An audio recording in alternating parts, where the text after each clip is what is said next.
Okay, on to part 2. So now we're going to look at unit analysis. So let's start here with this example. The equation for acceleration is the following, where v is velocity in meters per second and t is time in seconds. What are the units for acceleration described in base units? Well, let's use our equation here to tell us what the units are for acceleration. First off, reminder, what is delta? Or let's go delta v. Delta is change in, and for physics, we have velocity final minus velocity initial. What do we do when we have units, the same units, and they're adding or subtracting from one another? Well, it might be easier to see with something that we can conceptualize better. If we have 6 meters and we add 1 meter, our answer is 7 meters. Our answer is not 7 meter plus meter or 7 with the units of 2 meter, right? So whenever you add or subtract units, they just remain the same. So just like how we have velocity minus velocity, we're just going to end with the units of meters per second. So in our fraction here, where we have delta velocity, and I just want to look at the units, I'm going to have meters per second. And I'm going to divide that, dividing units of meters per second by time, which is units of seconds. Okay. Now when I'm working with a fraction, I like to make my other values fractions. And just how like 5 over 1 is still 5, seconds over 1 is still seconds. So I'm going to throw that value, that unit over 1. Okay. Now next thing you're going to see a lot. Whenever you divide by a fraction, that is the exact same as multiplying by the reciprocal or the reverse of that fraction. Okay, not the first one isn't reversed because I don't have a division on that side of the problem. I am dividing by this, and so that is the fraction that was reversed. Okay, so notice here the s's are both on the bottom of our fraction, and our units, our final units, are going to be meters per second squared because seconds times by seconds is seconds squared. Okay, so what are the units for acceleration? Meters per second squared. An object whose initial velocity is 0 and is accelerating to a velocity of 15 meters per second in 4.5 seconds. What is the object's acceleration? Well, let's list our knowns. We know that velocity initial is 0, velocity final is 15.0 meters per second, and the time is 4.5 seconds.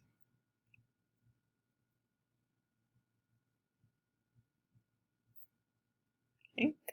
Now, we know that this initial velocity, that's 0. So our acceleration is going to be velocity final divided by time.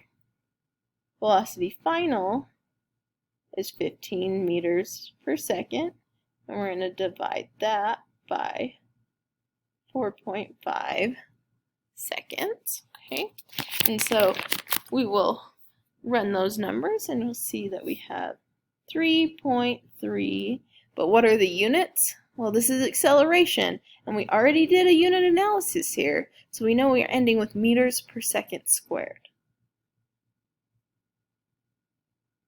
Okay, now let's look at another example. We have this great table here to the right, which will help us out, but this information is also contained in your, what do they call it, equation sheet. Okay, so on the exam, you'll have access to those values.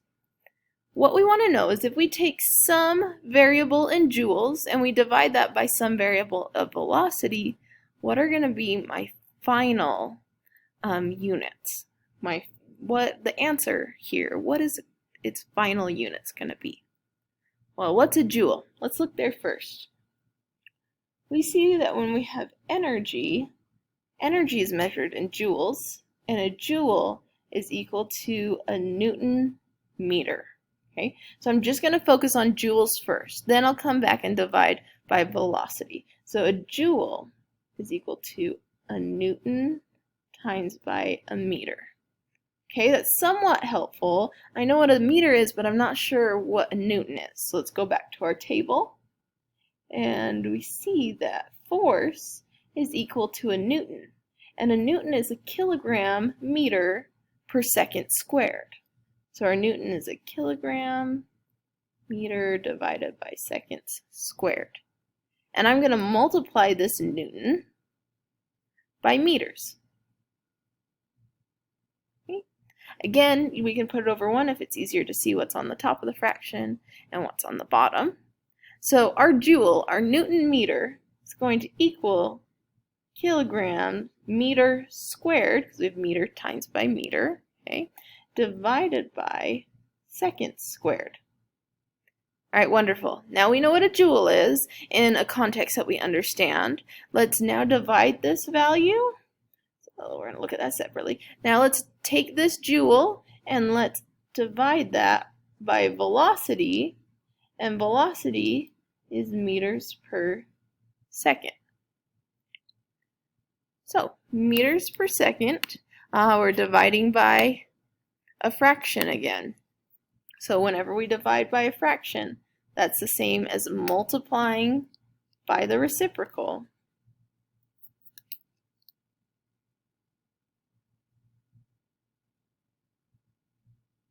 Okay, and now this seconds is going to cancel with one of those. Remember that seconds squared is just seconds times by seconds. And so this one's going to cancel with one of those. And we're going to just be left with seconds on the bottom. Same, we have meters, and it's going to cancel with one of those meters. So my final answer here, the final units of algebraic manipulation between these two variables, would be kilogram meter per second. Okay, good. Now, look at number 2. We're taking velocity and we're going to divide it by acceleration. Velocity has units of meters per second. We're going to divide that by acceleration, which is meters per second squared. Dividing by a fraction again. You're going to see this a lot. So whenever we divide by a fraction, it's the same as multiplying by the reciprocal. So now we have meters per second multiplied by seconds squared over meters. Meters cancel. One of those seconds here will cancel with this seconds. And we're left with units of just seconds. Okay, unit analysis like this is going to come in to almost every single equation and problem that we do. So practice these skills and get comfortable with those skills. All right, let's do an example together. So here's our equation. And these are our given values. And so we're going to solve for for F. Gravitational attraction is calculated using this equation. All right, now let's start plugging in our known values. We know that F is equal to G, and G is 6.67 times by 10 to the negative 11, and it has units of cubic meters per kilogram second squared. And that's all going to be times by our fraction here. M1 and M2 are 5 kilograms and 10 kilograms. So we have 5 kilograms by 10 kilograms. And R is 6.2 nanometers. Now notice how everything else is in meters? Let's get this to its base SI unit. So we have 6.2 nanometers, which is times 10 to the negative 9 meters. Okay, and you should recognize that from the prefix, okay, that negative 9 value. So this is going to be 6.2 times by 10 to the negative 9 and meters, and that's going to be squared. All right, let's start with just a numerical analysis, and then let's determine what units we have after that. Okay, so I'm going to take my calculator, and I'm going to figure out what value I have here first. Okay, so I'm going to see if we can put this somewhere you guys can see. Okay, so I'm going to take my 5 kilograms, and I'm going to times that by 10. Okay, and so I get 50, and I'm going to divide that 50 by my 6.2 times by 10 to the negative 9. Right?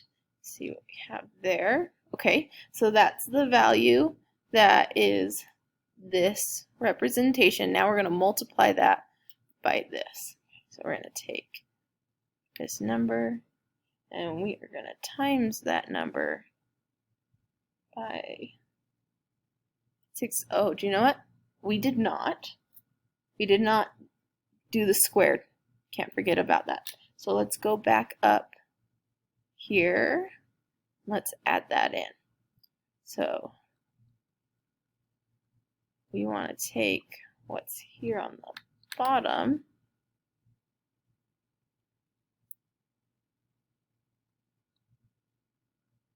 and we are going to square that. Let's see it. There we go.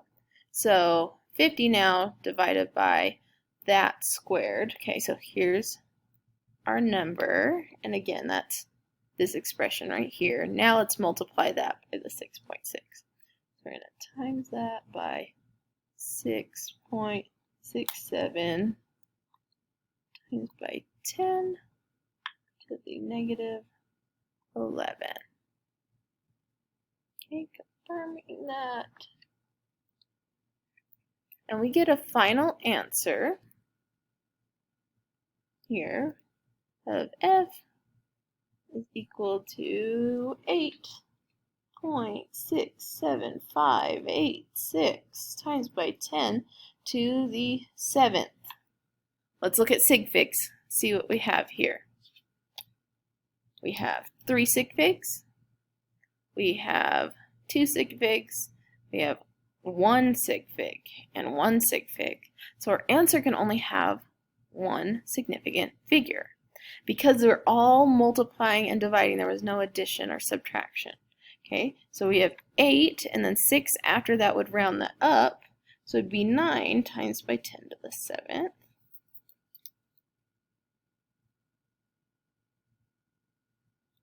All right, now, what units would this be?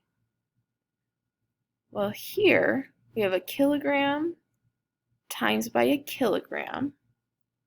Okay? And so over on our fraction, we'd have kilogram squared. And then we have meters squared. And we're multiplying that by this whole unit of our gravity. Well, this gravitational constant is a better way of saying that. So we have meters cubed over kilogram seconds squared. Okay, let's see if anything cancels. All right, we have meters cubed, so we have meter times by meter times by meters. Oh, and we have 2 meters down here. So these 2 are going to cancel with 2 of those.